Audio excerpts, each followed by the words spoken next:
कर्म भूमि है। भारत भूमि को कर्म भूमि कहते हैं और जितनी भूमि है विदेशी उसे भोग भूमि कहते हैं, जहाँ केवल भोग विलास में मनुष्य जीवन व्यतीत करता रहता है।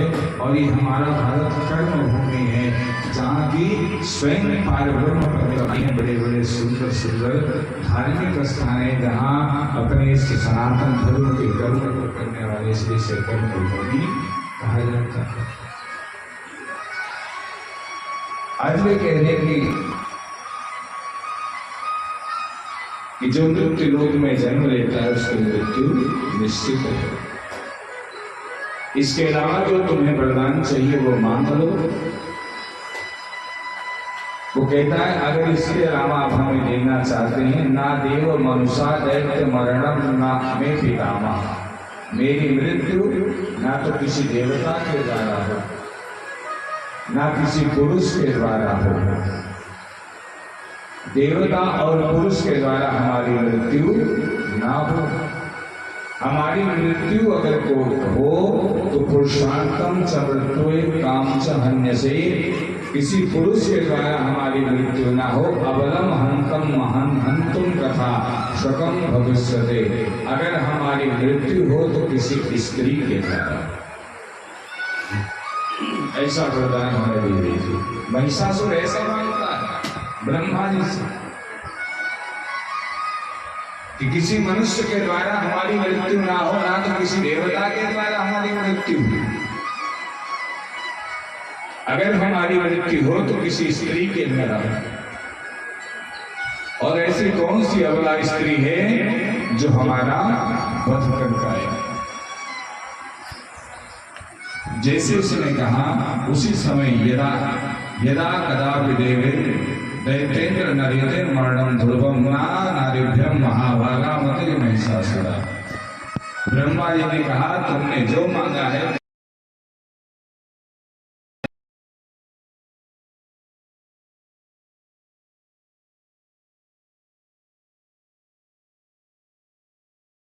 कोई मनुष्य या देवता तुम्हें ना। व्यास जी कहते हैं जन्मेजय से कि एवं तत्व वरम तस्मै,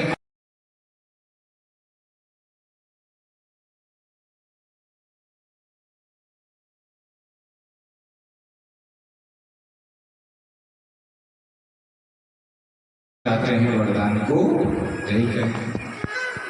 राजा जन्मेजय कहते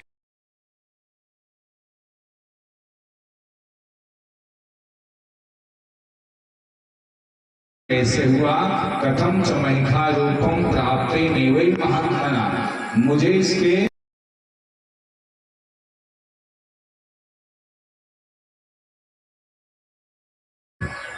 आज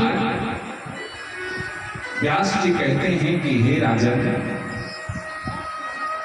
धनु के दो पुत्र थे, रंभ और करंभ नामक दो पुत्र थे। धनु वो दोनों जो पुत्र हुए, करंभ जाकर के नदी के अंदर में प्रवेश करके वो संतानहीन थे, पुत्र प्राप्ति के लिए वो नदी के अंदर में प्रवेश करके करंभ पंचनद्याम उसी के अंदर में खड़े होकर के जल में डूब करके अनेकों वर्ष कठोर तपस्या कर रहे थे। करंभ के कठोर तप को देख करके देवराज इंद्र को चिंता हो जाती। देवराज इंद्र को चिंता क्या हुई कि अगर ये करंभ तपस्या कर लेगा तो इसके जो संतान जन्म लेगी वो बलशाली होगी और हमारे इंद्रासन को छीन लेगी। अगर कोई भी तपस्या करने के लिए बैठता था तो सबसे ज्यादा दिक्कत किसको होती थी? देवराज इंद्र को। देवराज इंद्र को काहे की दिक्कत होती थी? अगर ये तपस्या कर लिया तो कहीं हमारे इंद्रासन को ना ले आकर के छीन ले अपने इंद्रासन, अपने पद के लिए उन्हें बड़ी चिंता रहती। इसलिए वो तपस्या में बाधा करने के लिए जरूर पहुंच जाते थे।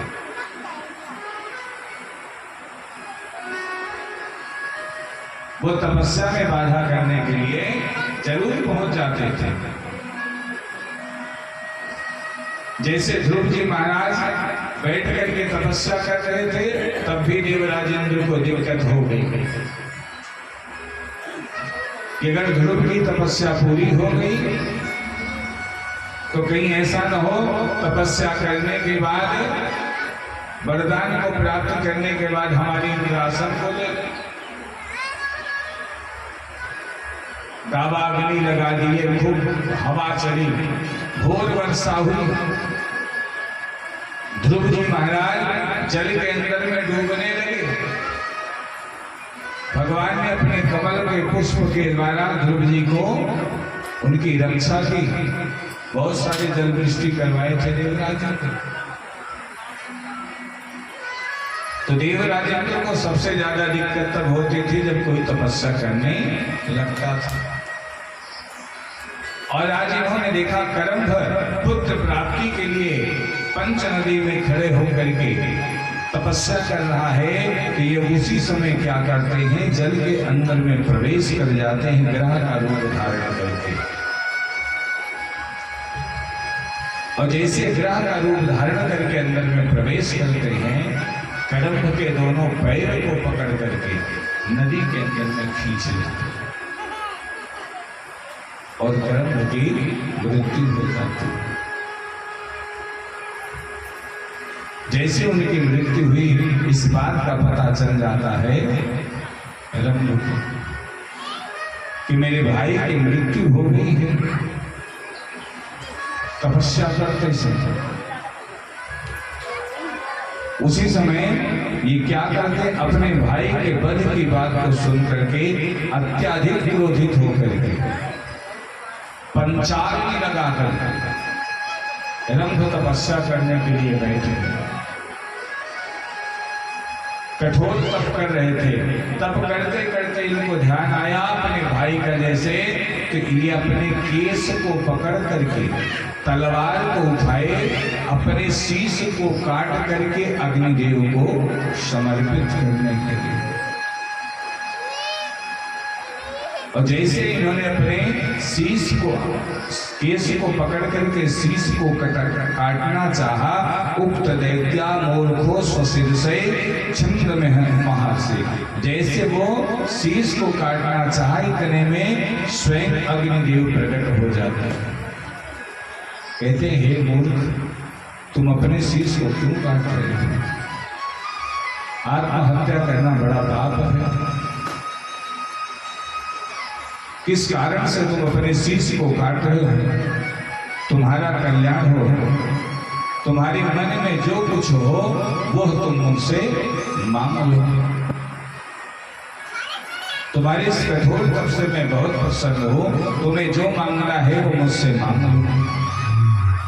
वो कहता है कि आप मुझ पर इतने प्रसन्न हैं, उनके वचन को सुन करके हे देवेश, यदि आप मुझ पर प्रसन्न हैं तो मुझे वांछित वरदान दीजिए। एवं तुष्टो असि देवेश देहिने वंचितम वरम त्रिलोकाय विजया पुत्रम सैने पराक्रम। मेरा ऐसा पुत्र मुझे दे दीजिए जो देवता दानव कोई उसे पराजित न कर सके।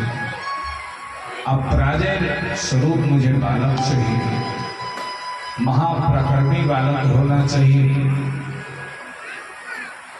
जिसके अधीन समस्त लोग रहें। ऐसा मुझे अपराजय पुत्र चाहिए जो किसी के द्वारा पराजित ना हो सके। अग्निदेव ने जैसे उसकी बात को सुना तो अग्निदेव कहते हैं तुम्हें वैसे ही पुत्र प्राप्त होगा जैसे तुम चाह रहे हो। समय आएगा तो तुम्हें वैसा ही पुत्र प्राप्त होगा। और कहते हैं तुम यहां से जब निकलोगे, जिस भी स्त्री के ऊपर आप कामासक्त हो जाओगे वही आपकी पत्नी बनेगी।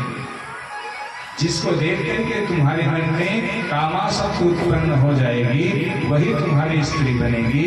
उसी के द्वारा ऐसा पुत्र जन्म लेगा।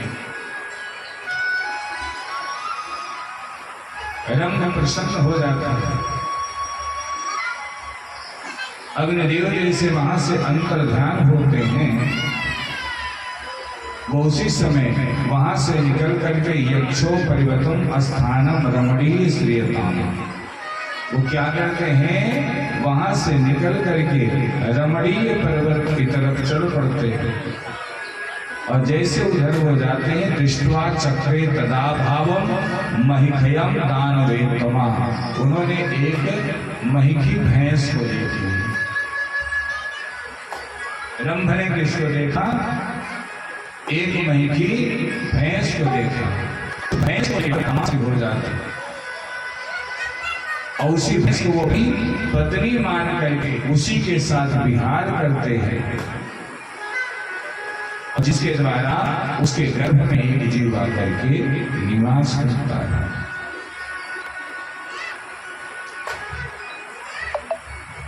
रंभ ने क्या किया, ततो गृहीत्वा पातालम प्रवेशे मनोहरम, अपनी उस महिखी पत्नी को साथ में लेकर के पाताल लोक में निवास करने के लिए चले। जैसे वो पाताल लोक में उसको लेकर के जाते हैं, महिषभ्रस्तम रक्षितो मन उत्तमय किला, अपने मन के अनुकूल महिखों के बीच में जाकर के पहुंचे, ताकि मेरी रक्षा, मेरी पत्नी की रक्षा हो सके। लेकिन एक दिन ऐसा होता है कि उस महिखी को एक महिख ने देख लिया, और जैसे वो महिख ने उसको देखा और देख करके वो तुरंत डकार मारता हुआ उस महिखी के पीछे दौड़ पड़ा। उस महिखी ने देखा जो महिख हमारे पीछे पड़ा है, वो वहां से भागने लगे। और रंभ ने जैसे देखा मेरी पत्नी को ये महिख जो है उसके पीछे पड़ा हुआ है कामासक्त होकर के, तो रंभ उसके साथ लड़ने लगते, सामने आकर के खड़े हो जाते। और जैसे रंभ उसके सामने खड़े होते हैं, वो कावातुर महिख रंभ के साथ युद्ध करता है, और एकाएक वो अपने सिंहों से रंभ को इतने तेज चोट मारने लगता उनके हृदय में कि उसके सिंह के लगने से रंभ की मृत्यु हो जाती। पति के मर जाने पर अत्यंत भयभीत होकर के वो महिखी सोकुल भय सोकली वहां पर भय, और जैसे वहां से वो भागते भागते भागते भागते कहां करके पहुंची, बट वृक्ष के नीचे। वो महिखी जब बट वृक्ष के नीचे आकर के पहुंची, उसको यक्षों के पास वो आ गई, क्योंकि उस बट वृक्ष के नीचे निवास कर रहे थे। यक्षों महिखी यक्षों से प्रार्थना करके मेरी रक्षा करो। यक्ष लोग तुरंत उस महिख के सामने खड़े हो गए, उस महिखी की रक्षा करने के लिए। महिख और यक्षों का युद्ध प्रारंभ हो जाता है। महिख और यक्षों का युद्ध जब होने लगा तो भयंकर युद्ध होता है, और यक्षों के द्वारा वो महिख मार दिया जाता है। बोलिए आनंद कंद भगवान की।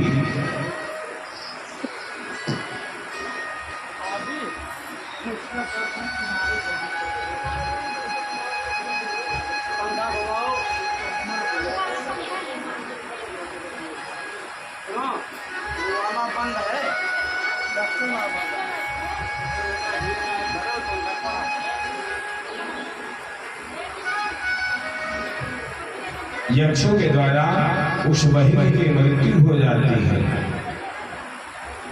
और जब उस महिख की मृत्यु हो गई तो वो महिखी अपने पति के पार्थिव शरीर के पास बैठ करके विलाप करने लगी।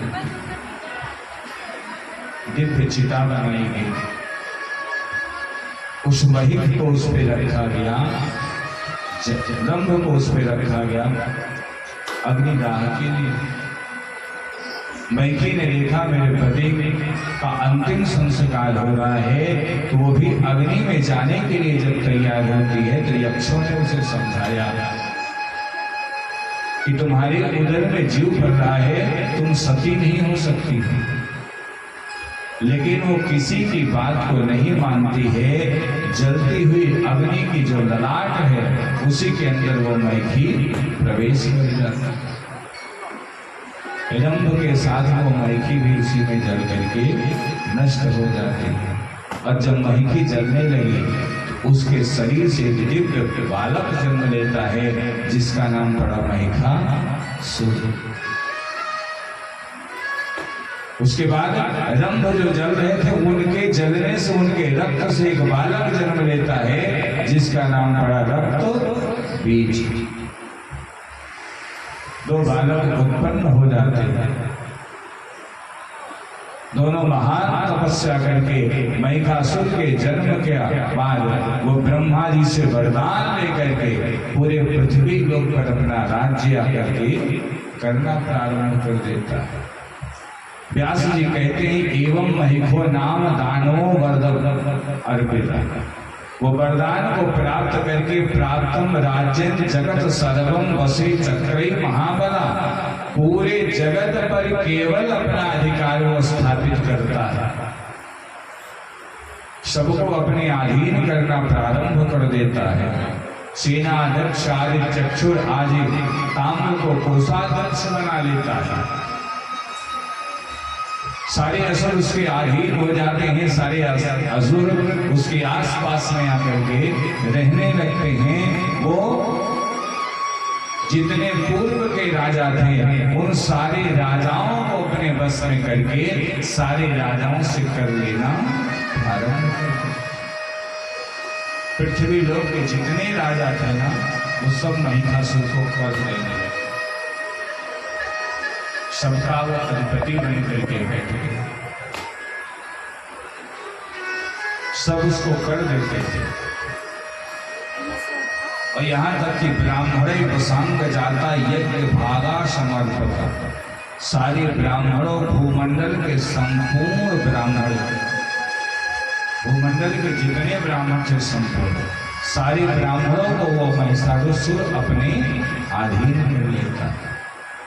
सारे ब्राह्मण उस महिषासुर के अधीन हो जाते हैं। एक पत्रम तद राज्य कृतम चा महिषासुरा, वो पूरे भूमंडल पर एक छत्र राज करने लगे। और जैसे महिषासुर पूरे भूमंडल पर एक छत्र राज करता है तो अपने दूत को कहाँ भेजा? देवराज इंद्र के पास। कहता है दूत से कहा जाकर के देवराज इंद्र से सारे देवताओं से कह दे वो हमारे अधीन हो जाए और पूरे स्वर्ग को हमको दे दे। दूत जाकर के देवराज इंद्र के पास पहुंच जाता है। दूत कहता है हे देवराज इंद्र, आप महिषासुर की शरणागति हो जाओ। महिषासुर को सब कुछ अपना मान करके उनके अधीन हो जाओ, अन्यथा वो महिषासुर तुम्हारे साथ युद्ध करके तुम्हारी पूरी अमरावती को छीन लेंगे, तुम्हारे सारे अधिकार को महिषासुर छीन लेगा।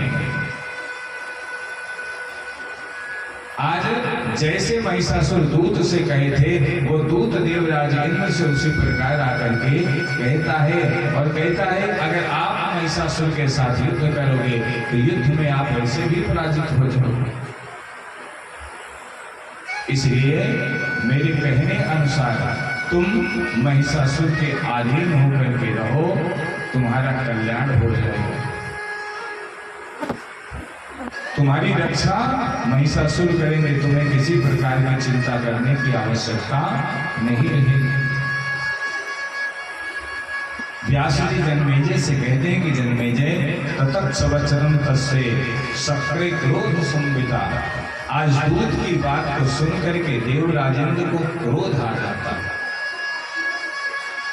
और जैसे उनको क्रोध आया वाचन तम नृप श्रेष्ठा विस्मृते पूर्ववाचता, क्रोध तो आया, लेकिन दूत आया है, दूत को मार सकते नहीं हैं, इसलिए मंद मंद मुस्कुराते हुए कहते हैं कि हे दूत, तुम महिषासुर के द्वारा भेजे गए हो, इसलिए मैं तुझे मृत्यु दंड नहीं दूंगा। अगर आज तुम दूत नहीं होते तो मैं तुम्हें यहीं पर मृत्यु दंड दे देता। जाकर के उन महिषासुर से कह दो, अगर वो इतने बलवान हैं, इतने बलशाली हैं, अमरावती को लेना चाहते हैं, तो आकर के मेरे साथ युद्ध करें। मैं उनसे युद्ध करने के लिए तैयार हूं। आकर के वो मुझसे कुशलता पूर्वक युद्ध कर सकते हैं, कोई दिक्कत नहीं है। दूत देव राजेंद्र की बात को सुना और जाकर के कहा, महिषासुर के पास पहुंचता है, राजेंद्र देवाधिपते कामम चय मन्नते स्वबलम पूर्यम देव सैन्यावृतय। उन्होंने कहा है, जाकर के महिषासुर से कह दो कि हम उनसे युद्ध करने के लिए तैयार हैं, हम युद्ध से पीछे होने वाले नहीं। मैं उनकी बात को सुनने वाला नहीं हूं कि वो अगर कोई संदेशा भेज दें तो उनके अनुसार कोई कार्य करें। उन्होंने कहा है कि हम महिषासुर के साथ युद्ध करने के लिए तैयार हैं। महिषासुर जब ऐसे सुनता है, दूत की बात को सुन करके क्रोध से एकदम आग बबूला हो जाता है, उसकी आंखें एकदम लाल लाल हो गई। अपनी पूंछ को पीठ पर रख करके वो तुरंत जो है मूत्र का त्याग कर देता है, क्योंकि देवराजेंद्र ने कहा था, वो घास खाने वाला महिषासुर मेरे साथ क्या मुझे पराजित कर पाएगा। आज में दूत आकर के बताया, देवराजेंद्र ने आपको कहा है कि घास खाने वाला वो महिषासुर मुझे क्या पराजित करेगा। वो अपनी पूंछ को अपनी पीठ पर रख करके मूत्र का त्याग करके युद्ध की तैयारी करने के लिए आदेश कर देता है कि देवलोक पर युद्ध की तैयारी की जाए। सारे असुरों को आमंत्रित करता है, सबको बुलाता है और कहता है, वो जो इंद्र है, जो छल कपट करने वाला है इंद्र, मैं उसे छोड़ने वाला नहीं है। उन इंद्र को भी मैं नहीं छोड़ूंगा। और जो विष्णु छल कपट के आचार्य हैं, जो अपने छल कपट के प्रदर्शन से असुरों का वध करते हैं, मैं उन विष्णु तक को भी नहीं छोड़ूंगा। आज महिषासुर सबको बुलाना प्रारंभ कर देता है, युद्ध की तैयारी करता है, स्वर्ग पर चढ़ाई करने के लिए कह देता है। इधर देवराजेंद्र भी परेशान है, महिषासुर एकाएक चढ़ाई न कर दे, या अगर हम एकाएक चढ़ाई करते हैं तब भी उचित नहीं है, इसलिए गुप्तचरों को भेज करके अपने शत्रुओं के बल के बारे में हमें जानना चाहिए, वो किस प्रकार से युद्ध के लिए तैयार है। देवराजेंद्र अपने गुप्तचर को भेज देते हैं कि जाकर के देखो वो असुर कैसे युद्ध की तैयारी कर रहा है।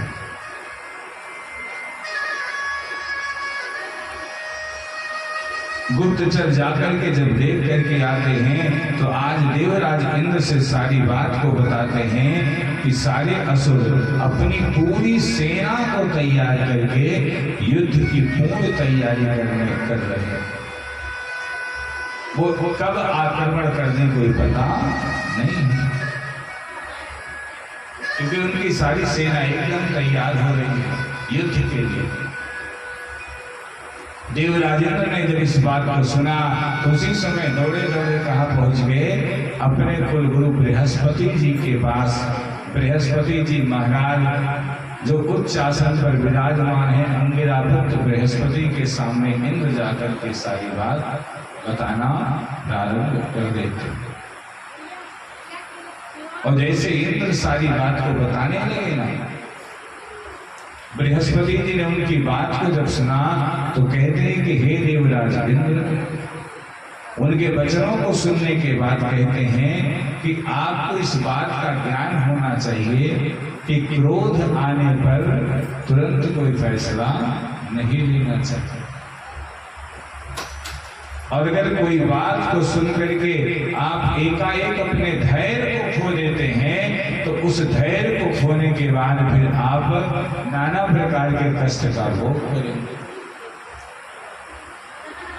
इसलिए वो वही समय है कि आपको धैर्य करना चाहिए, अपने साहस को एकदम एकत्रित बढ़िया से साहस बना करके धैर्य हो करके रहना चाहिए। अतीव बुद्धिमान प्राणी कभी क्रोध में अपने धैर्य को नहीं खोते। जो बुद्धिमान प्राणी होते हैं वो कितना भी उन्हें क्रोध आ जाए लेकिन उस क्रोध में अपने धैर्य को वो नहीं खोते। इसीलिए तो लोग कहते हैं भैया बड़े चालाक हैं, इनको चाहिए इतना क्रोध दिलाओ लेकिन ये कुछ करते नहीं है, बहुत चालाक है।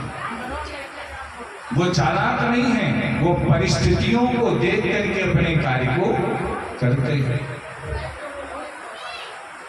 कहते हैं क्रोध में लिया गया फैसला जीवन के लिए बहुत घातक बन जाता है।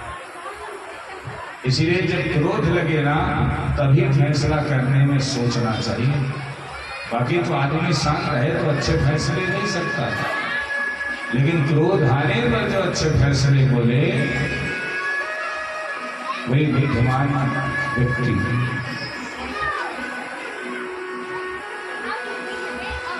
कहते हैं क्रोध में कोई फैसला नहीं लेना चाहिए और किसी के ऊपर बहुत खुश हो करके किसी चीज का वादा नहीं करना चाहिए, क्योंकि आप किसी के ऊपर बहुत खुश हो गए और उसको वादा कर दिए कि हाँ मैं आपको ये वस्तु दूंगा या आपके लिए ऐसा करूंगा, लेकिन कैसा समय आए कुछ पता नहीं, आप उस वादा को पूरा कर पाओ या ना पूरा कर पाओ।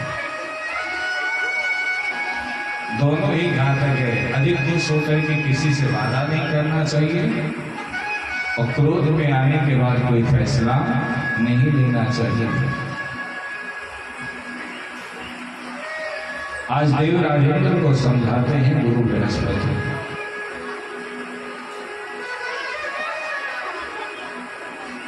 कहते हैं जो बुद्धिमान व्यक्ति होते हैं कष्ट आता है वो बलहीन नहीं होते हैं, उनका बल और बढ़ता है। दूसरी बात, बुद्धिमान व्यक्ति को अगर भूख भी लगी रहती है, तो अगर कोई परिस्थिति गड़बड़ रहती है तो भूखा सो जाते हैं, लेकिन अपने भूख के लिए कोई दिक्कत कुछ वो करते नहीं है। व्यक्ति को सदा धैर्य रखना चाहिए और धैर्य रख करके ही आप उस महिषासुर के साथ युद्ध कर सकते हैं। देवराजेंद्र को समझा रहे हैं। व्यास जी कहते हैं इति श्रुत्वा साक्षय पुनर्राहं बृहस्पति युद्ध ओघे करिष्यामि हरेश नासाय। देवराजेंद्र गुरु बृहस्पति की बात को सुन करके कहते हैं कि हे ऋषिवर, सन्यासी को आभूषण, ब्राह्मण को आभूषण संतोष, किंतु आकांक्षा रखने वालों को लिए केवल एक युद्ध ही एक पारायण है जिसके द्वारा वो कुछ प्राप्त कर सकते हैं। इसलिए मैंने अपना पूरा मन बना लिया है कि मैं उनके साथ युद्ध अवश्य करूंगा। बृहस्पति जी ने कहा अगर आपने मन बना ही लिया है तो मैं आपको ना ही युद्ध करने के लिए मना करूंगा और ना ही कहूंगा कि आप जाकर के उनके साथ युद्ध करें। मैं दोनों बातें आपको नहीं कहूंगा, ना ही मना करूंगा और ना ही कहूंगा कि जाकर के महिषासुर के साथ युद्ध करें। देवराजेंद्र अपने गुरु बृहस्पति की बात को सुनने के बाद सीधा कहाँ पहुंच गए? ब्रह्मा जी के पास। ब्रह्मा जी से सारी बात जब उन्होंने किया तो ब्रह्मा जी कहते हैं हमें कहाँ चलना चाहिए? देवाधिदेव महादेव के पास। इसलिए देवराजन ने ब्रह्मा जी को आगे करके कहां पहुंच गए? भगवान शंकर जी के पास। लगे भगवान शंकर की स्तुति करने। स्तुति व देव देवेशम कार्य प्रमोच चात्मनम महिखा युद्धम चाकरो वर्धो नाम अद्भुता। आज वो रुद्र भगवान की तपस्या में महिषासुर से युद्ध करने के लिए रुद्र भगवान की तपस्या से निश्चय ब्रह्मा विष्णु महेश्वरा स्वामिने स्वामिने समारोह वाहिनाम योगरा। व्यास जी कहते हैं ब्रह्मा जी भोलेनाथ के पास गए और भोलेनाथ के पास जाने के बाद ब्रह्मा जी ने भोलेनाथ को आगे करके कहाँ पहुंच गए? भगवान श्री हरि के पास। और जैसे भगवान श्री हरि के पास सारे देवता पहुंचे, युद्ध की बात जब वो करते हैं तो उसी समय भगवान विष्णु भोलेनाथ को साथ में लेकर के, ब्रह्मा जी को साथ में लेकर के मयूर वाहनो स्कंधे यामो महिक वाहना, मयूर पर बैठ करके कार्तिकी जी और महिक भैंसे पर बैठ करके यमराज शयन शयोगम यक्षे निर्भयम सुरा। आज सारे देवता स्वयं ब्रह्मा विष्णु महेश भोलेनाथ ऋषभ पर बैठ करके एक साथ सारे लोग चल पड़ते हैं उस महिषासुर के साथ युद्ध करने। और जैसे उस महिषासुर के पास आकर के पहुंचते हैं तो महिषासुर ने सबसे पहले अपने सेनापति चिक्षुर को भेज दिया जाकर के देवताओं के साथ युद्ध करते। चिक्षुर जब आकर के युद्ध करते हैं ना तो उसी समय हाथी पर बैठ करके देवराज इंद्र 5 बाणों का प्रहार करते हैं। युद्ध में कुशल देवराज इंद्र के उन 5 बाणों के द्वारा जैसे उस चिक्षुर को जाकर के लगता है वो मूर्छित होकर के भूमि पर गिर पड़ता है। महिषासुर ने देखा कि चिक्षुर की मृत्यु हो गई, वो मूर्छित हो गया, तो उसने उसी समय अपने एक सैनिक को भेजता है जिसका नाम था बिलाल। वो आकर के वो भी भयंकर युद्ध करता है, लगा अपने बाणों की वर्षा करने। देवराज इंद्र के ऐरावत हाथी के सूंड पर वो प्रहार कर देता है और इस युद्ध में देखते देखते जैसे सूंड पर आघात होता है तो उसी समय उसके ऊपर इतने बाणों की वर्षा होने लगती है। उस बाण के वर्षा के बीच में भीषण युद्ध के बीच में जब उसके शरीर में नाना प्रकार के बाण लगने लगते हैं वो बिलाल भी वहीं पर मूर्छित होकर के गिर पड़ता है। आज महिषासुर के पास जितने सैनिक हैं वो एक एक करके आ रहे हैं। यमराज के दंडम निहतो यमराजो चांडाल महाबाहु संग्रामे तड़ेते। आज महाबाहु को यमराज जी अपने पास में बांध करके वही उठा करके पटक देते। एक एक असुरों की मृत्यु होने लगी। ततो मूर्छिता दैत्य महिषा क्रोध से युक्ता। महिषासुर ने देखा कि मेरे सैनिकों का बल हो रहा है, मूर्छित हो रहे हैं। संयुधम गदावई देवानुजम। उसी समय देवताओं के सामने क्रोधित होकर के महिषासुर अपनी गदा को लेकर के आकर के खड़ा हो जाता है। और जैसे वो महिषासुर गदा लेकर के आकर के खड़ा हुआ, हमारे भगवान श्री है जो गरुड़ पर विराजमान है और गरुड़ पर विराजमान होकर के भगवान ने क्या किया, उसके ऊपर जो है गदा ताड़ियमासम केशवो मस्तम करोगे। भगवान ने उस महिषासुर के मस्तक पर गदा का प्रहार जैसे किया, सा गदा विहितो मूर्छिते पासे समुच्छते। वो वहीं पर मूर्छित होकर के गिर पड़ा। और जैसे वो महिषासुर मूर्छित आघात होकर के गिरता है इधर भगवान ब्रह्मा विष्णु महेश सारे देवता उसकी सेना के साथ लड़ रहे हैं। एकाएक उसकी मूर्छा दूर होती है और जैसे उसकी मूर्छा दूर हुई, गृहत्वम परिहो शेष उपनेय मधुसूदना, उसने क्या किया, भगवान विष्णु के मस्तक पर इतने जोर प्रहार करता है कि परिग्रहेण हस्तेन मूर्छो वापि जनार्दना, भगवान विष्णु उसके परिग्र के द्वारा किए हुए प्रहार से वे मूर्छित होकर के आज वो भगवान विष्णु को भी मूर्छित कर दिया। रुद्र भगवान उसके साथ लड़ने लगते और जैसे रुद्र भगवान लड़ने लगे, एकाएक भगवान विष्णु की मूर्छा धुरी हुई, वो बाबा भोलेनाथ को आघात करने लगा। भगवान विष्णु बाबा भोलेनाथ, आज कोई भी देवता या स्वयं पारब्रह्म परमेश्वर उस महिषासुर से कोई जीत नहीं पा रहा।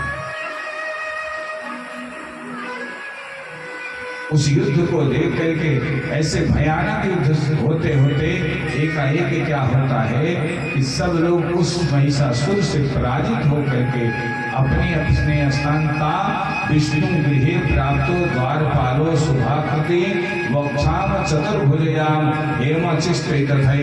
आज सारे देवता स्वयं पारब्रह्म परमेश्वर भगवान विष्णु सारे लोग वहां से सीधे अपने वैकुंठ धाम चले आते हैं उस महिषासुर से पराजित होकर। सारे देवता महिषासुर से पराजित हो गए, स्वयं भगवान विष्णु पराजित हो जाते हैं। हंस चक्रायुधम कुंज गए विराजिता, सब वहां सब कुछ छोड़ करके अपने अपने स्थान पर आ जाके विराजमान हो जाते हैं। अब मन में विचार करते हैं इसका वध हम कैसे करें। सारे देवता सब बैठे हैं, मन में विचार करते हैं और जब ये मन में विचार करने लगते हैं, एकाएक इनके शरीर से सुंदर एक तेज पुंज उत्पन्न हो जाता है भगवान रुद्र के शरीर से। और जैसे वो तेज पुंज उत्पन्न होता है, देख करके सारे देवता प्रसन्न हो जाते हैं उस तेज पुंज को देख करके। और उसी समय जब वो तेज पुंज उत्पन्न होता है, एकदम लाल रक्त का, आज सारे देवता अपने शरीर से एक एक तेज पुंज को उत्पन्न करने लगे, वो जाकर के दिव्य स्वरूप धारण करने लगे। सारे देवता ऐसे तेज पुंज को देख करके प्रसन्न हो जाता है। और जब देवता प्रसन्न हो जाते हैं तो आनंदित होकर के देवता उस पुंज को बार बार नमन करते हैं। आज सारे देवता अपने अपने शरीर से जब वो तेज पुंज एक सुंदर दिव्य स्त्री का रूप धारण करता है, स्वयं आदि शक्ति मैया भगवती एकदम दिव्य अष्टभुजा में प्रकट हो जाती है, तो सारे देवता मिलकर के अपने अपने द्वारा एक एक अस्त्र उन मैया भगवती को प्रदान करने लगते हैं। उन मैया भगवती को सारे देवता एक एक अस्त्र को प्रदान करने लगते हैं। सबसे पहले भगवान श्री हरि ने मैया भगवती को चक्र दिया, भगवान रुद्र ने त्रिशूल दिया, ब्रह्मा जी ने कमंडल प्रदान कर दी,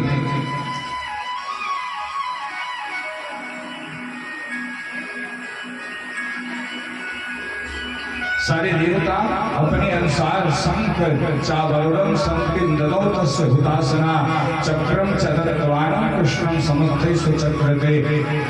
आज शंख चक्र गदा पदमाला विभूषित सुंदर कमंडल को लेकर के वो मैया भगवती एक दिव्य पुंज रूप धारण करके विश्वकर्मा जी ने मैया को पास दिया। सारे देवता एक एक अस्त्र अपने अनुसार उन मैया भगवती को प्रदान करने लगते हैं।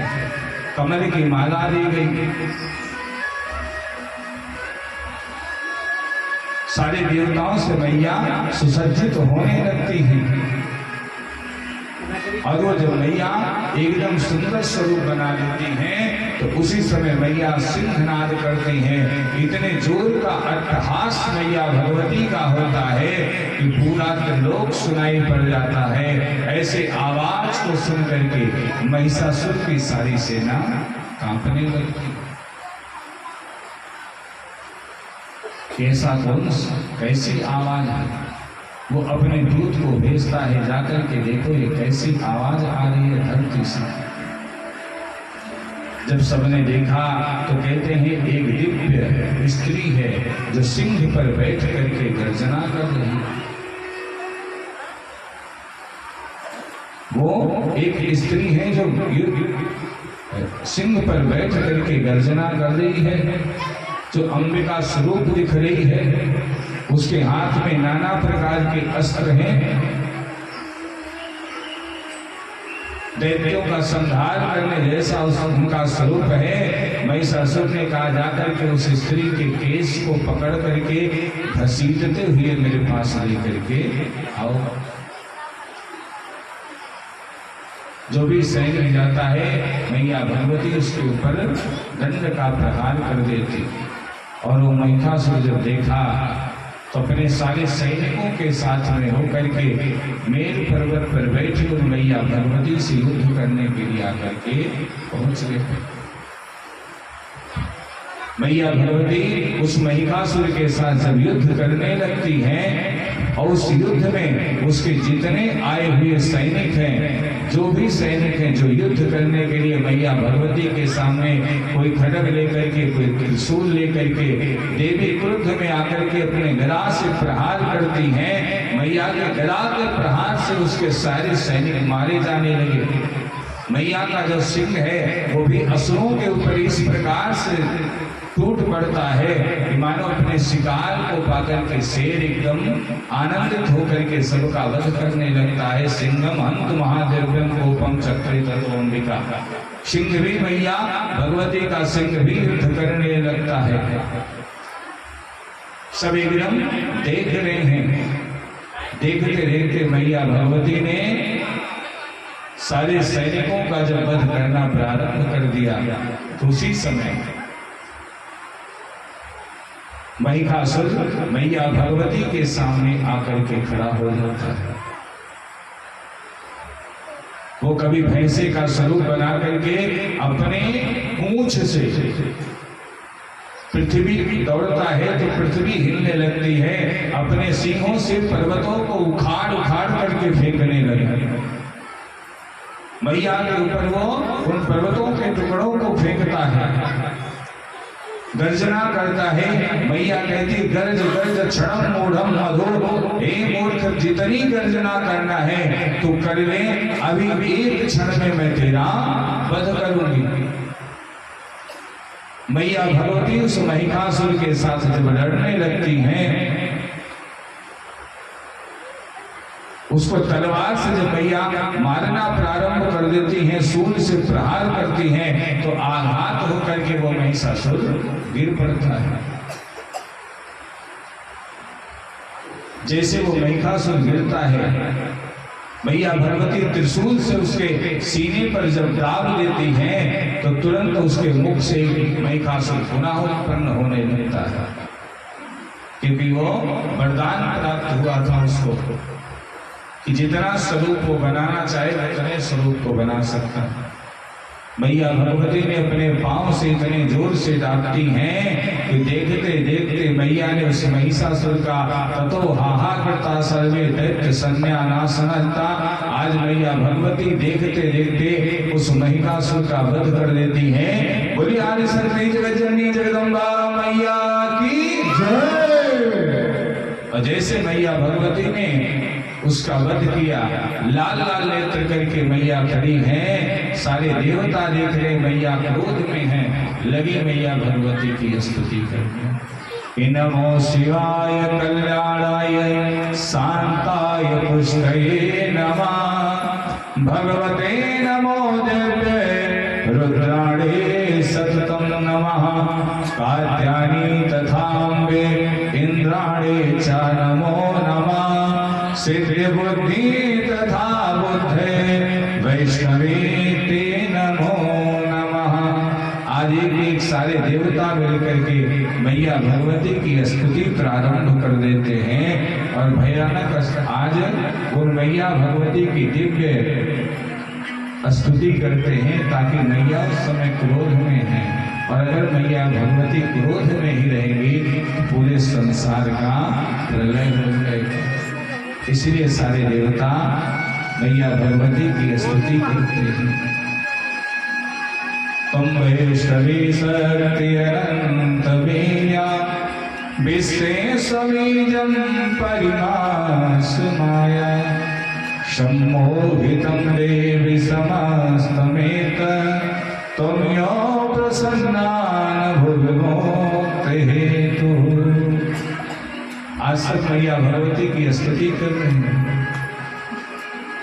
और जब सारे देवता मिलकर के उस सुंदर वन में कुसुम वन में मैया भगवती की स्तुति करने लगते हैं तो मैया भगवती प्रसन्न होकर के भक्त्वा कृतं सर्वे कष्ट शिष्यते, हे देवता तुम्हें जो वरदान मांगना हो मांग लो, मैं तुम पर प्रसन्न हूं।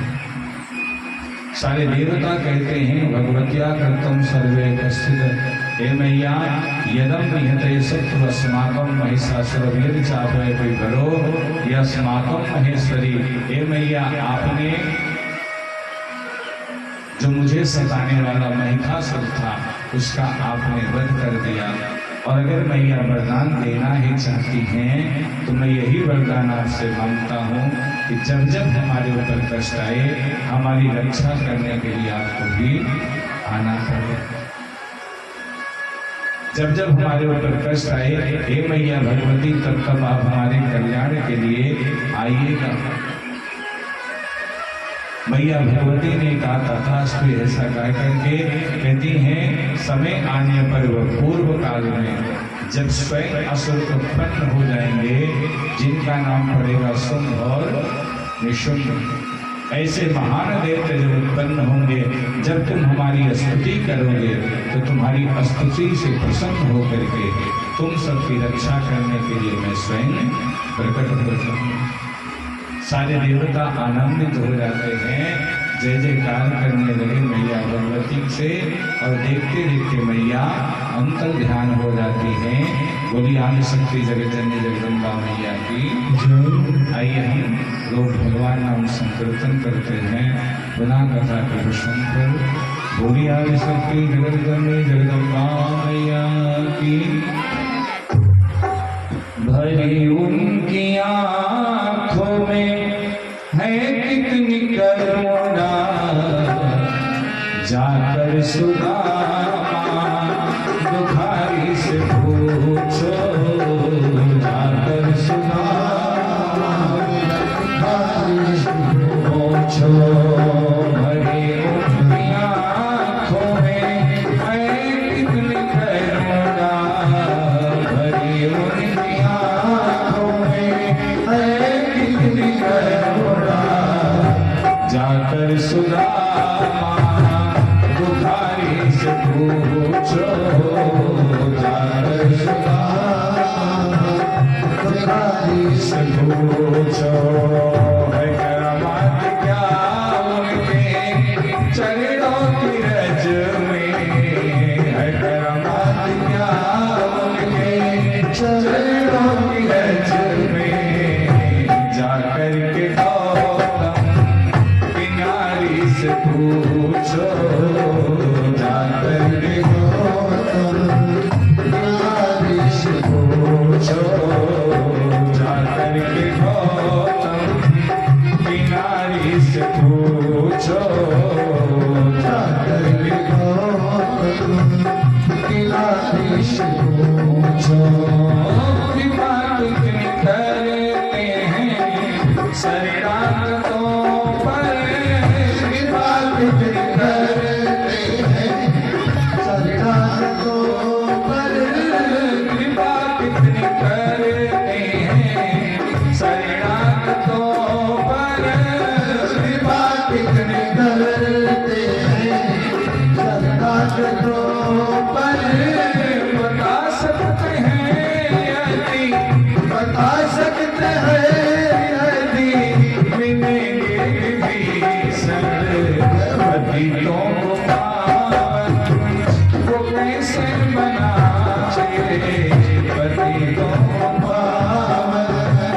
वो कैसे बनाते जटायु सरिस सहित बारिश पूछो जटायु सरिस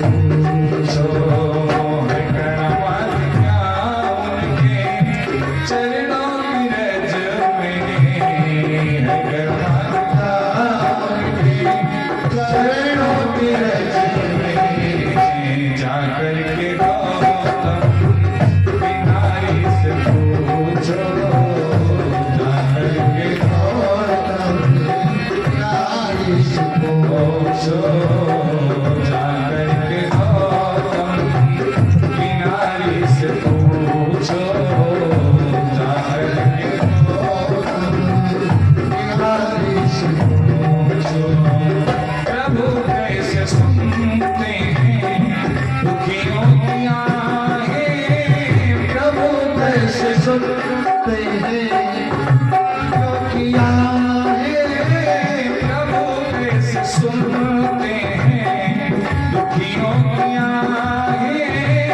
प्रभु कैसे सुनते हैं दुखियों की आहें तुम्हें ज्ञात हो राजा तुम्हें ज्ञात हो राजा बल की कहानी निराधार बातों में आधार जग में निराधार आधार जग में ये प्रश्न दुलारी से पूछो ये प्रश्न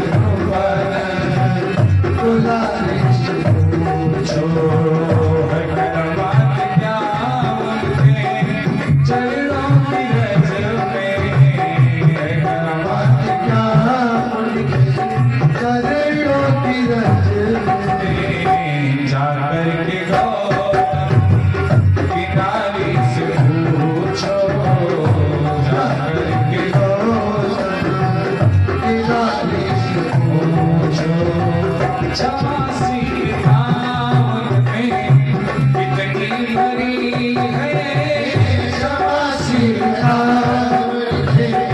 इतनी भरी है छासी दामन में कितनी भरी है शबासी उनके इतनी भरी है बताए कभी जी बताए कभी जी वो सब जानते हृदय उनका भावा है इतना भूखा हृदय उनका का है कितना विदुर सबरी से बारिश पूछो विदुर सबरी से बारिश पूछो है गणवान क्या उनके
व्यास जी महाराज कहते हैं कि पराजितो सुरा सर्वे राजं सोम्भ सासः एवं सहस्रांतु जागाम नृप सत्तमम्।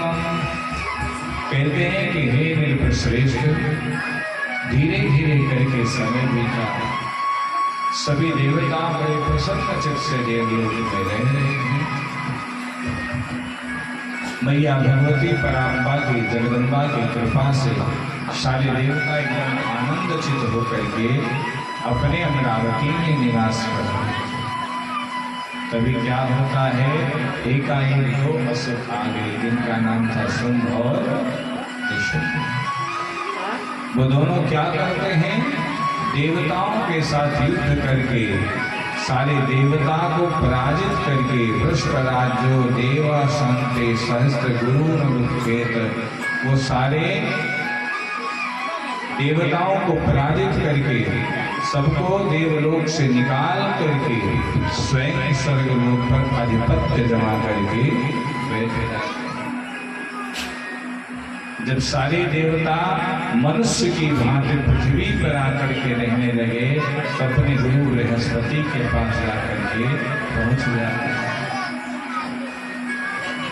गुरु बृहस्पति से सारी बात को कहते हैं। बृहस्पति कहते हैं सर्वम मंत्र वेदोक्ता देवाधीने फलस्चा ना स्वांतय सुराधि से कई कांतम फलप्रदा। हे देवता, जो कुछ होता है ये उन भगवती की कृपा से होती है, और जो प्रारब्ध है उस प्रारब्ध के ही अनुसार मनुष्य को फल मिलता है। तो चाहे देवता हो चाहे मनुष्य हो, उनको प्रारब्ध के अनुसार ही फल प्राप्त होता है। जैसा हमारा प्रारब्ध रहेगा वैसे ही हमें फल मिलेगा। राजा दशरथ के 4 पुत्र स्वयं भगवान अंशावतार। राजा दशरथ की मृत्यु हुई मुख अग्नि के देने के लिए पास में कोई थे। बेटे 4 दशरथ के नई को काम आए हैं, रखी थी लाश तेलों में अटल प्रारब्ध थे। लोग कहते हैं हमारे एक पुत्र हैं, नहीं भैया, एक आध 2 पुत्र और हो जाए। मान लो एक पुत्र हमारी सेवा नहीं करेगा, दूसरा तो सेवा करेगा, दूसरा नहीं करेगा, तीसरा तो करेगा। लेकिन अगर आपका प्रारब्ध ही खराब है तो चाहे 10 पुत्र हों किसी काम के नहीं। ये मनुष्य के प्रारब्ध के ऊपर सब है। प्रारब्ध अगर आपका अच्छा है तो प्रारब्ध से आपको एक ही पुत्र है तो वो आपको सारी खुशियां दे सकता है। 10 पुत्र होने के बाद भी आपको वो खुशी नहीं मिल सकती है। जैसा आपका प्रारब्ध रहेगा उसी के अनुसार आपको फल मिलेगा। आज वही कह रहे हैं कि प्रारब्ध से ज्यादा किसी को कुछ मिलने वाला नहीं है। मनुष्य ये कार्य करता है वो भी उसका प्रारब्ध रहता है। इसलिए हे देवता, अगर आपको अपनी अमरावती पुनः प्राप्त करना है तो कहाँ चले जाओ, मैया भगवती की शरण में। पुरा भगवती दृष्टा जन्हान महिषासुरा। वो मैया भगवती ने जिन्होंने तुम लोगों की रक्षा करने के लिए महिषासुर का वध किया था, ये वो भ्रष्टि अस्तुति देवी वर्धनम दत्वाधा। जब मैया भगवती ने महिषासुर का वध किया तब तुम सबने मैया भगवती से प्रार्थना की थी, और मैया भगवती ने तुम्हें वरदान दिया था कि जब भी तुम्हें हमारी आवश्यकता पड़ेगी, अगर तुम हमें याद करोगे तो तुम सबकी रक्षा करने के लिए मैं अवश्य आऊंगा। आज गुरु बृहस्पति की बात को सुन करके सारे देवता मैया भगवती की स्तुति में चल पड़ते हैं। स्तुति हिमांचले गत्वं पर्वतेषु मनोहरम आराधनम चंडिकाया कुलभय प्रेम पूर्वकम। हिमालय पर्वत पर बैठ करके सारे देवता मैया चंडिका की स्तुति करने लगते। नमो देवे महादेवे शिवाय सततम नमः। लगे मैया भगवती की आराधना करने, बीज मंत्रों के द्वारा मैया को बार बार याद करते हैं, मैया की स्तुति करते हैं कि हिमालय महाराजा देवी ध्यान पारायण माया बीजम हृदय नित्यम जपन्ते सर्वयोचा। नमः शक्रो महामाया भक्तानां भयाप्रदं तुष्ट्वा स्तुतो मंत्रस्य भक्तया परमं युता। नमो देवे विश्वेश्वरी प्राणनाथे सदानंद रूपाय सुरानंदने। नमो वरदे मानवतम मेरा धर्मे भक्ति अम्बरे स्वरूपाय नाते नाम सखे मूढ़ा। लगे मैया भगवती की जोर जोर से आराधना करने।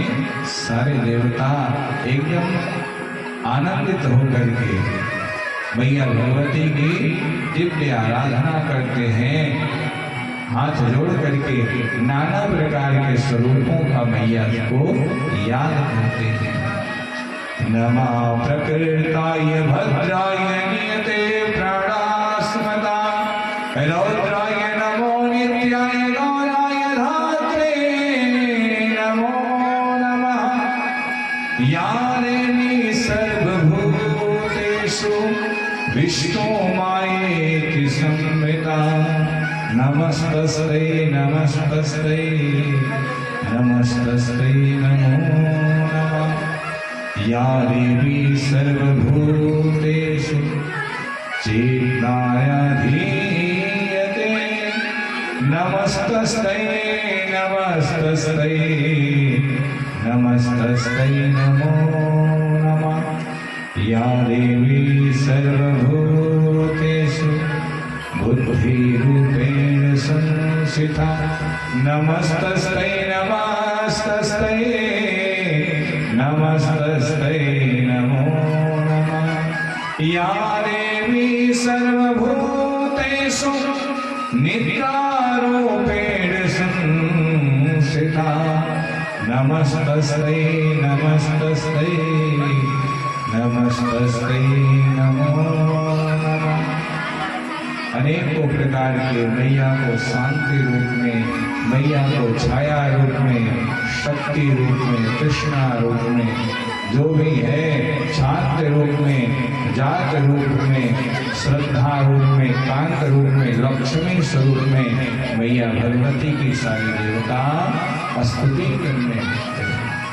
और जब सारे देवता स्तुति करते हैं तो उसी समय मैया भगवती आदिशक्ति पराम्बा एवं स्तुति सुरेश्वरी अंबिका करुणान्विते प्रबुद्धाय भूमाय दर्शाय रूपयोनाय स्तुते दिव्य रूप धराम्बरा देवी दिव्य भूषणाभूषित दिव्य माला समायुक्ता दिव्य चंदन चर्चिता।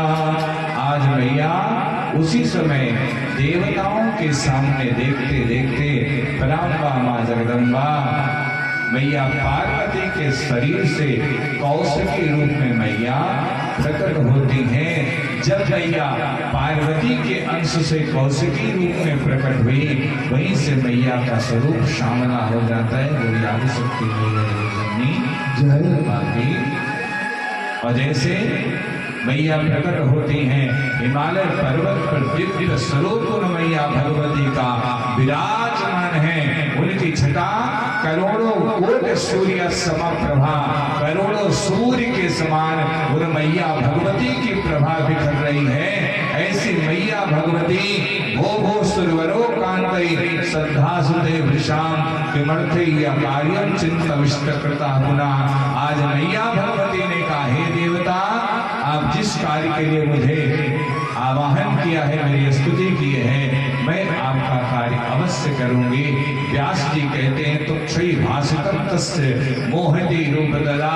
मैया भगवती के ऐसे वचन को सुन करके प्रेम पूर्वक हंतो शास्त्रो सदाम, सारे देवता एकदम आनंदित हो जाते हैं मैया भगवती के ऐसे वचन को सुन करके। और मैया हिमालय पर्वत पर अपनी प्रभा को बिखेर रही है।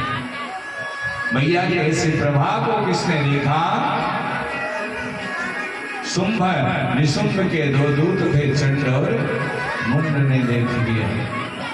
वो पहुंच गए, बोले उनके मैया की वाणी में विराम करते हैं। रात्रि कथा यहीं से प्रारंभ होगी मैया भगवती की दिव्य स्वरूप का।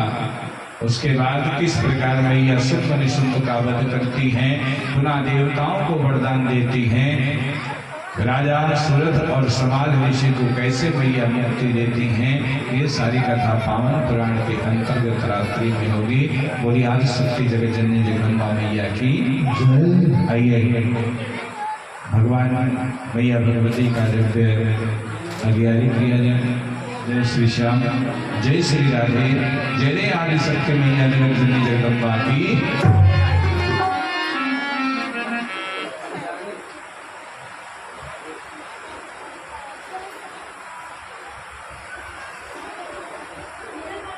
का अपन हटाओ, हटाओ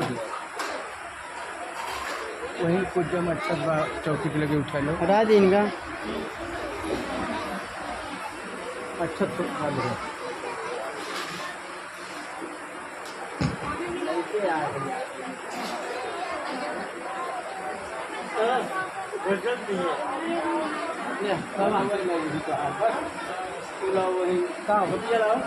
रुपया चलो लाए तो है दोनों।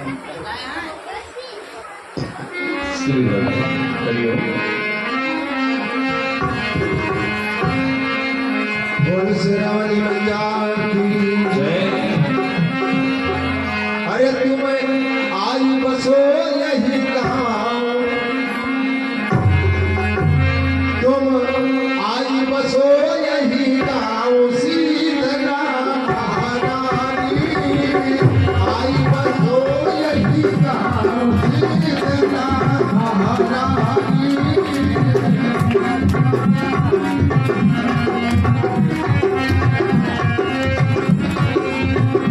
आई बसो यही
सभी लोग खड़े हो जाए।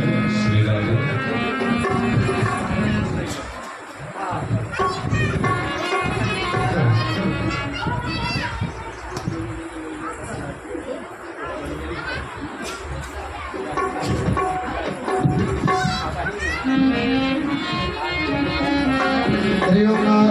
चंद्रमा मनुष्यो जातक्षसो सूर्यो अजायत श्रोताश्चकाणस्य मुखाग्निर्जायत। बोलिए अम्बे मैया की जय जय अम्बे गौरी मैया जय श्याम गौरी तुम को ईश्वरी ध्यावत मैया जी को सलाम बतावत। हरि ब्रह्मा शिव हरि ओम जय माप से दूर विराजे तेरी को मृगमत को मैया की को जय श्री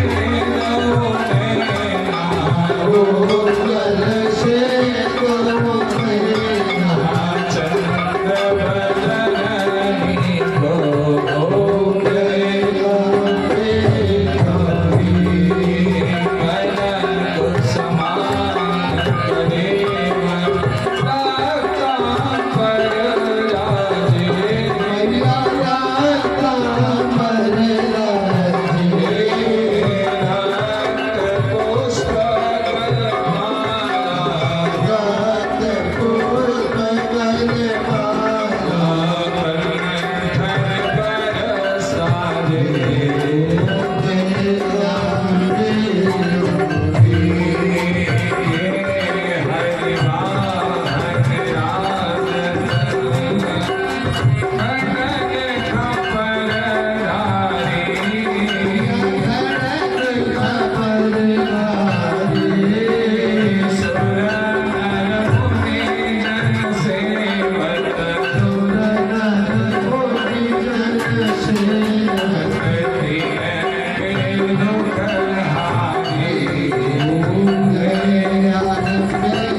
क्या फल पावत वांछित फल पावत सेवत नर नारी ओ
दया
पुष्पादिदेवाधिवन्दनं मायादित्यं समर्पयामि हरिः ओं जगमेन देवस्तानि धर्माणि प्रथमन्यासन्नातेनाकं महिमाना स्वचन्द्रपूर्वे साध्यासन्तदेवा नानासुगन्धपुष्पाणि यथाकालोद्भवानि च पुष्पाञ्जलिं मया दत्ता गृहाणप्रमेश्वरे नन्दपुष्पाञ्जलिं समर्पयामि वृन्दे मैया की जय हरि मैया की जय अम्बा मैया की मैहर की सारे भवानी की वासनी मैया की विष्णु माता की अन्नपूर्णा मैया की वृंदावन बिहारी लाल की राजा रामचंद्र की अवधपुर धाम की सनातन धर्म की गौ मैया की गौ ब्राह्मण की संत समाज की पहले भक्त भगवान की अपने अपने गुरु गोविंद की अपने अपने माता पिता की राम देवता की स्थान देवता की वास्तु देवता की धर्म की धर्म की धर्म का घड़ियों में सद्भावना घड़ियों में सद्भावना विश्व का कल्याण हो हरे हरे महादेव श्री सीताराम सभी लोग बैठ जाए आरती दिखाई पे शादी के हुए लगा दें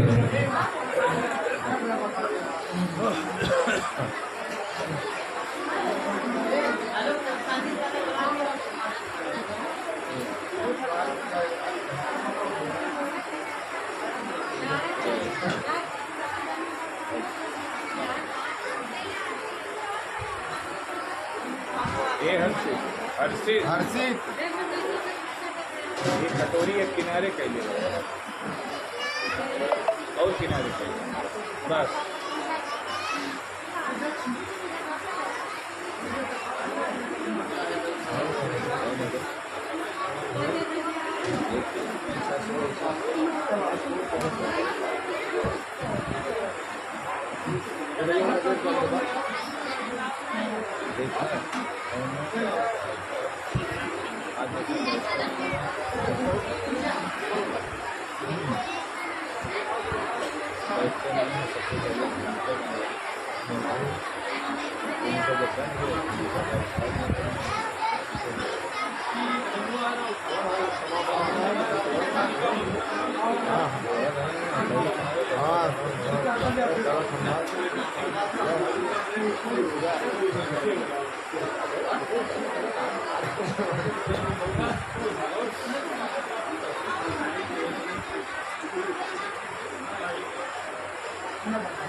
दुकान घर इसलिए रह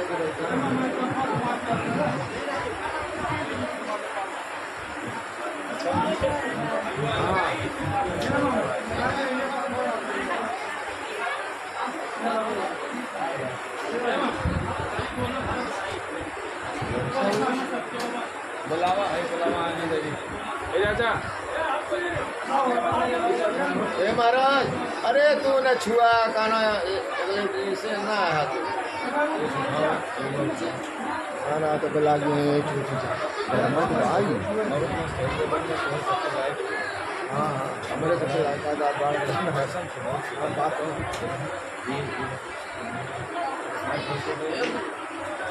ए चाचा, ए आओ। तोहरे लायक बना, तोहरे लायक बना। हाँ नहीं मिल गया आप तो क्या कह दे किताब भूखी है क्या नौ केहू बहुत दे दे कई रात ही तो नवरात्र तो कई रात।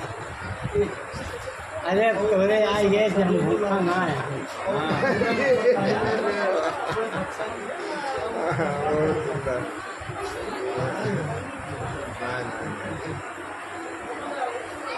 अरे भगवती की कृपा है कि आप आ गए। और कोनो मार सकते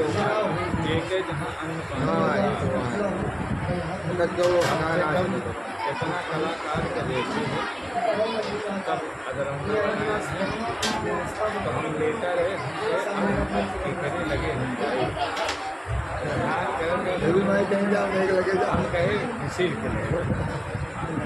आज के जब हम करना शुरू किए तो हम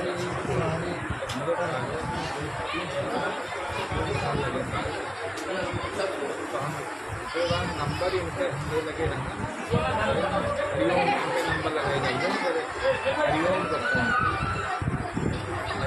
फोन के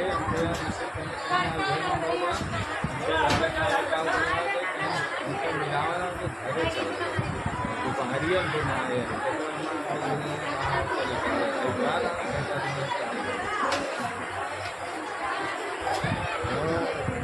सहयोग आते माता जी के सर कृपा है ही आपका दर्शन बता रहा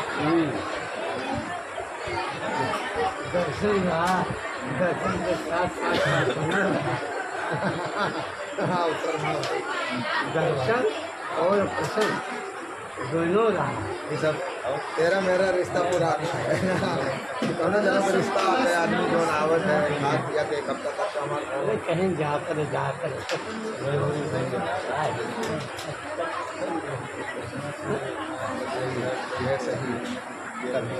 सही माँ भगवती की कृपा है।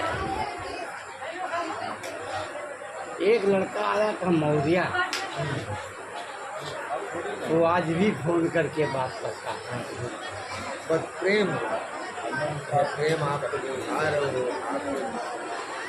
अरे वाह गवा बहुत बढ़िया ना है यहाँ जे रहा है कभी टाइम बढ़िया है। तो हर आदमी अच्छा है और बुरा है, हर आदमी अच्छा है हर आदमी बुरा है। जैसा है कि हम तो यही कहे थे यही विधि होय नाथ हित मोरा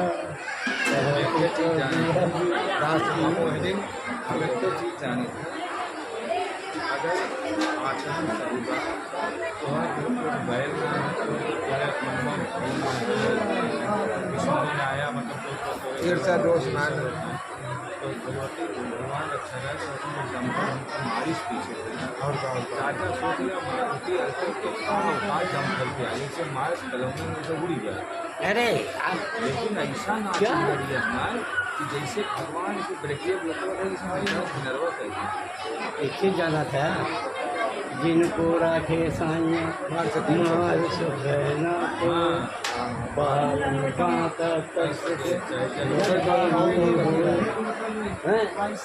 बरेली में एक्सीडेंट हुआ भाई गेट देखा मुझे अर्टिका का बनवाई के बाद वो जना फंसेगा भगवान तुरंत देखा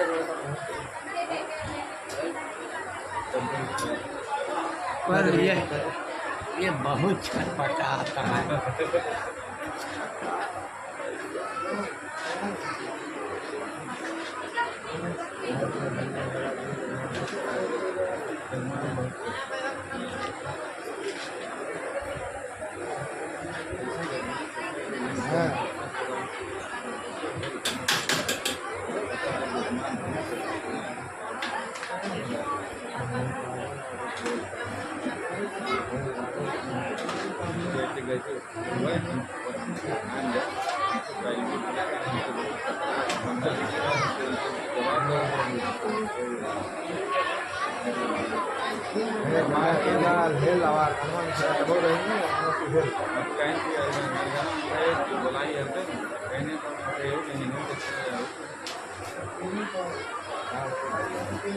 अरे ये आज क्यों नहीं बोले जब ये बोली ना उनके पास बहुत कलाकार हैं मेरे नाच का गाना भागवत नाच राम लीला महान बहुत जागरण होता है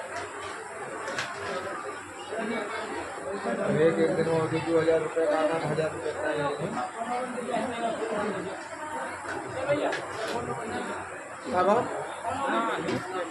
क्या वाला कहाँ बंद कैसे हो इसे कही जाए दंडवा से अच्छा धन्यवाद तो राजू बहुत हल्लुक बाटे एक देते जो ना हम लोग वहाँ में काम करना अरे काम करना सही है बंद कर दिए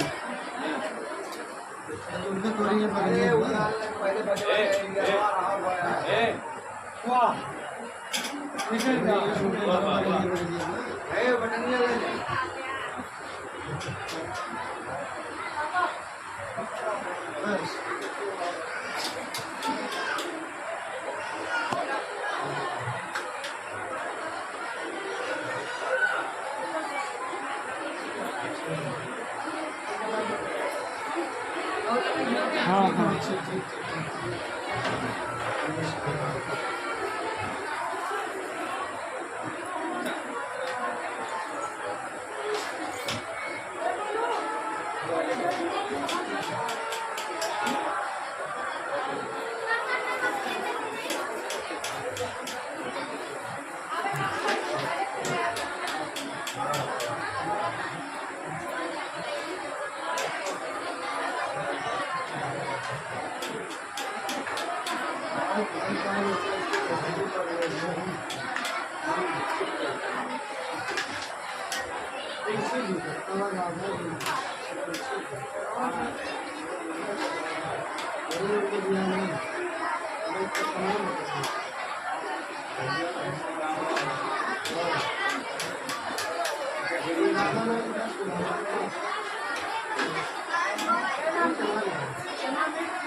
Gracias.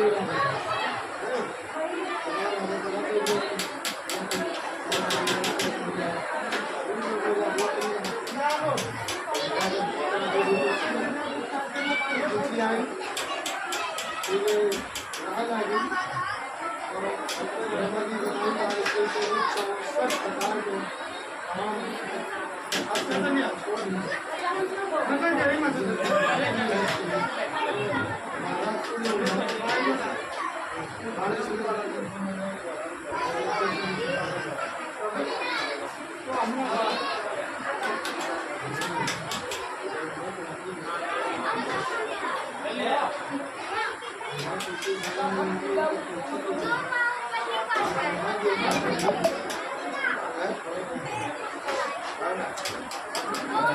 ले जाएगा यस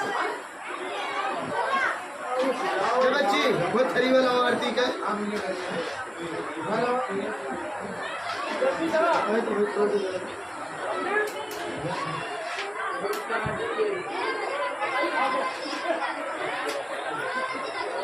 लोट आप करिए कहाँ करिए भैया मेरा दोस्त है जब पेट्रोल डीजल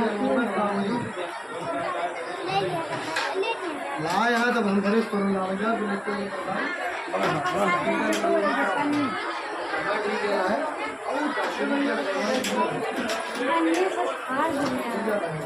चना मिर्चो अब फोन काटा निकाल दिया गाना लगा बंद कर दिया। चलिए लाइक करे रहना आपका यूट्यूब पर चाचा चलिए आपका लाइक करे रहना